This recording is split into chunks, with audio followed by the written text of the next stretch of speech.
Hi people. ఈరోజు నేను ఒక ఎంతో టేస్టీ హెల్దీ అయిన దోశ రెసిపీ చెప్తాను.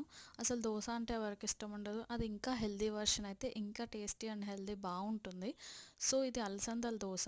అలసందలతో పాటు బియ్యం మినపప్పు వేసుకుంటాం. బియ్యం స్కిప్ చేసి సామలు వేసుకోండి, అది ఇంకా హెల్దీ. షుగర్ ఉన్న వాళ్ళకైతే ఇంకా చాలా మంచిది.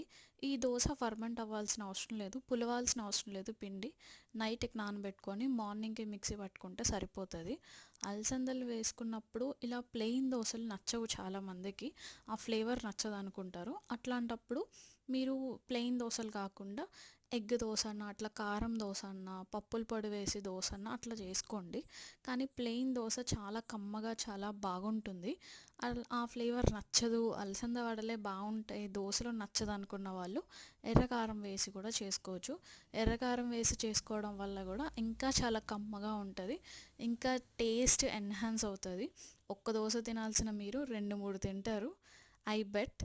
అండ్ ఇలా ఆనియన్స్ వేసి కూడా చేసుకోండి, ఇది ఇంకా హెల్దీ, చాలా బాగుంటుంది. ఇట్లా ఎగ్ పోసి కూడా చేసుకోవచ్చు మనం, ఇంకా ప్రోటీన్ అంతా మంచిగా అందుతుంది బాడీకి. So for more such videos please to like, share and comment and subscribe to my channel. It's UC's world.